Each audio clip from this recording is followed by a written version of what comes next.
नहमदुहु व नसल्ली अला रसूलिल करीम अम्मा बाद औज़ु बिल्लाहि मिनश शैतानिर रजीम बिस्मिल्लाहिर रहमानिर रहीम। ख़वातीन हज़रात, गौर सरफराज कुरैशी आपकी खिदमत में हाज़िर है और सलाम अर्ज़ करता है। अभी कुछ देर पहले सुप्रीम कोर्ट ने रात जो चीफ इलेक्शन कमिश्नर और सदर पाकिस्तान के दरमियान जो एक डेट पे जनरल इलेक्शन की डेट पे आमादगी हुई थी कि 8 फरवरी को इलेक्शन होंगे 2024 में, तो सुप्रीम कोर्ट ने इस फैसले को इंडोर्स कर दिया और सुप्रीम कोर्ट ने अपने फैसले में नए खड्डे भी खोले। उसमें उसने, चूंकि प्राइम मिनिस्टर उस वक्त इमरान खान था जब इसके खिलाफ रेफरेंस गए थे और सदर भी वही है जिसने इसके खिलाफ रेफरेंस भेजा था, तो काजी फायद ईसा साहब ने ये फरमाया है कि उस वक्त प्राइम मिनिस्टर इमरान खान ने असम्बली गलत तोड़ी थी और एक जज ने कहा था कि गद्दारी का मुकदमा हो। वो जज जिसने कहा था वो माइनॉरिटी डिसीजन था, that was not majority decision.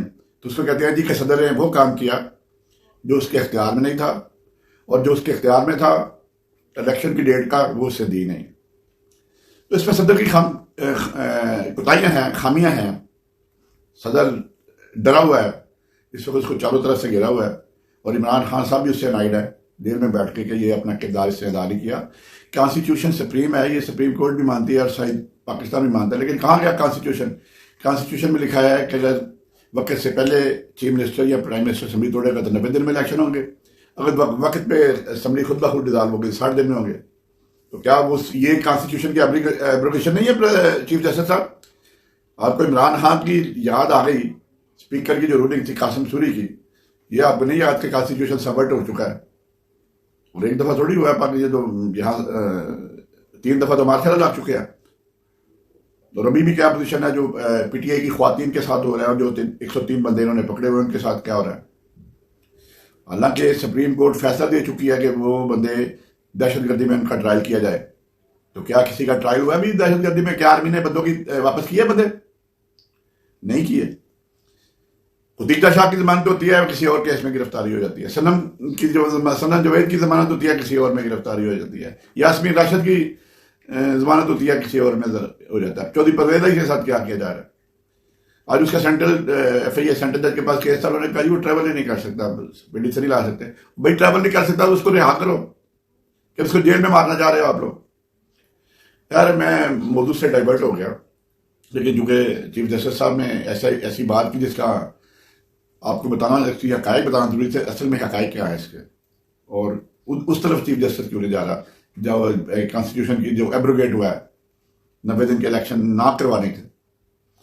तो खैर, एक तो चीफ इलेक्शन कमिश्नर की अकल टूटी कि वो प्रेसिडेंट को मिलने चला गया और इन्होंने मिल बैठ के 8 फरवरी की डेट दे दी।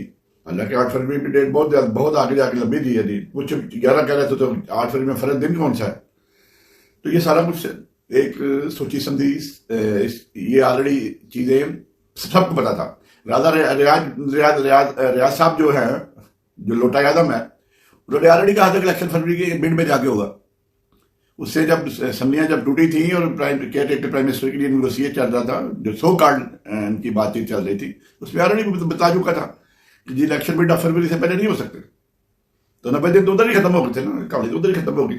और वो जिसको सो कार्ड लीडर ऑफ अपोजिशन था, इसको तारीख माफ करेगी, जिसने पहले कह दिया था मैंने नून लीग में शामिल होना है, और शामिल भी हो गया, जाके लंदन में जाके शामिल भी हो गया।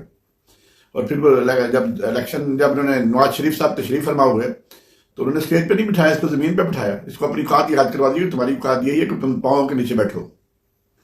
लेकिन अब मैं चूंकि इलेक्शन की डेट मुकर्रर हो गई है, इलेक्शन होने हैं, अभी सुप्रीम कोर्ट का चीफ जस्टिस बैठा हुआ है, तो ये नहीं हो सकता कि मतलब बुनियाद बने और तारीख में अपने आप को नाम खराब करे। इलेक्शन तो होंगे, लेकिन जो प्लानिंग बन रही है वो मैं ख्वातीन हज़रात आपको पहले बता रहा हूँ। इन्होंने लिस्टें तैयार करनी शुरू कर दिया है। इन्होंने इलेक्शन से पहले PTI के तमाम बंदे गुम कर देने हैं या गिरफ्तार कर लेने हैं। और जो गुम करते हैं, जो गिरफ्तार करते हैं, जो चिला कटवाते हैं, वो आपको पता ही है, वो शेर बता चुका है। तो ये जो बंदे इनके नॉमिनेट होंगे वो गिरफ्तार हो जाएंगे। अब इनको एक मुफ्त का मशवरा दिया जा सकता है, करनी तो उन्होंने अपनी है कि वकला को टिकटें दें। वकला को टिकटें देंगे तो वकला को गिरफ्तार करना मुश्किल होगा। और एक नहीं 3 बंदे हर हल्के में स्टैंड बाई रखे, जिसको उठाते हैं दूसरा बंदा खड़ा हो जाएगा। और इलेक्शन में बैट का निशान अगर नहीं मिलेगा, लेकिन जिस किसी को अवाम को पता चल जाएगा कि ये वोट जो है ये बंदा इमरान खान ने खड़ा किया हुआ है, तो वो तो खंबे को भी वोट देंगे। आपके हल्के में अगर खंबा भी खड़ा हो गया उसको भी वोट देंगे। तो इमरान खान की मकबूलियत इस पे इस वक्त अरूज पे है, और शायद इतनी मकबूलियत किसी को हो, लेकिन मकबूलियत है, कबूलियत नहीं है। Establishment is not willing to accept Imran Khan at any cost. So कबूलियत नहीं है, लेकिन ये कबूलियत का सिलसिला कब तक चलता रहेगा? एक प्राइम मिनिस्टर को ये हैंग कर चुके हैं। इसको इमरान खान को भी जो साइफर केस बनाया उसमें है ही कुछ नहीं है। वो जिस केस में जो माले मुकदमा है वो ही नहीं है, साइफर ही नहीं है उसमें, चलान में तो क्या चीज होगी जी? क्योंकि मैं भी लॉ का स्टूडेंट हूं, मुझे भी पता है कि माल मुकदमा के बगैर कोई हैसियत नहीं होती, लेकिन सदा तो उन्होंने दिलवा देनी है। सदा ये इसको उम्र क्या दिलवा देंगे, और हो सकता है इनके बस में चला तो फांसी भी दिलवा देंगे, लेकिन अब कोर्ट में नहीं रह सकती।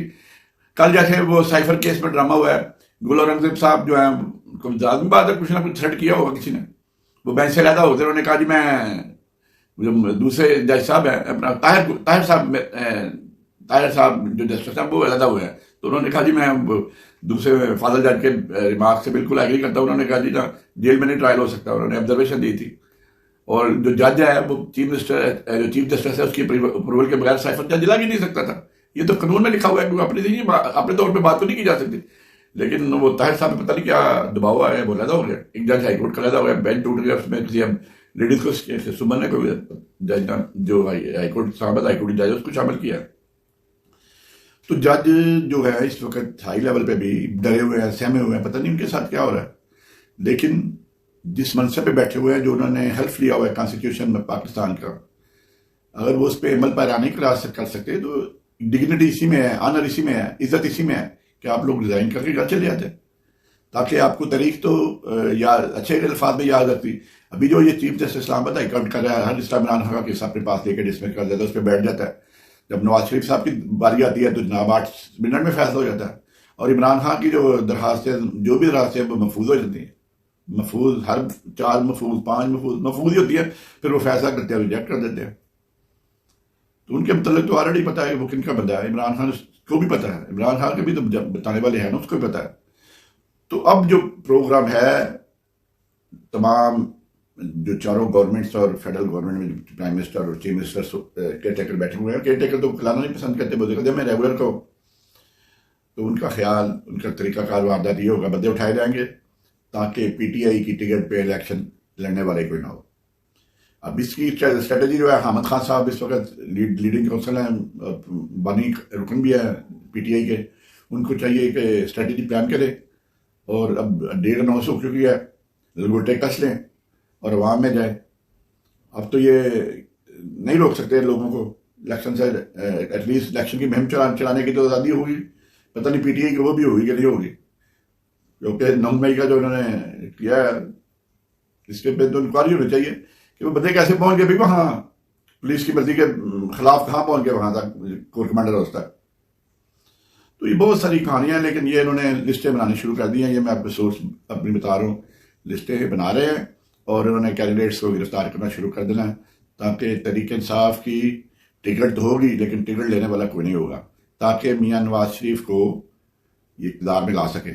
जो इनका और इक़्तिदार में ऐसा लाएंगे कि लाया जाएगा कि उसको एक सीयत नहीं होगी, और रली मिली सरकार, जो इंडिया में कहते हैं मिली जुली सरकार, और पंजाबी में हम रली मिली कहते हैं, तो उस तरह की गवर्नमेंट होगी जिसमें एक्सपेक्टेड ही है कि जरदारी साहब प्रेसिडेंट बन जाएंगे, मियां नवाज शरीफ साहब प्राइम मिनिस्टर बन जाएंगे, और लूली लगड़ी सरकार चलेगी 15-16 महीने के लिए, और फिर जो है वो अल्टीमेटली इनको असम्बली डिजाल्व पर तो फ्रेश इलेक्शन की तरफ जाना पड़ेगा। और तीनों रात इसी के साथ आजाद दें, गिरदो नवा का ख्याल रखें, दुआ में याद रखें। अस्सलाम वालेकुम व रहमतुल्लाहि व बरकातुहू।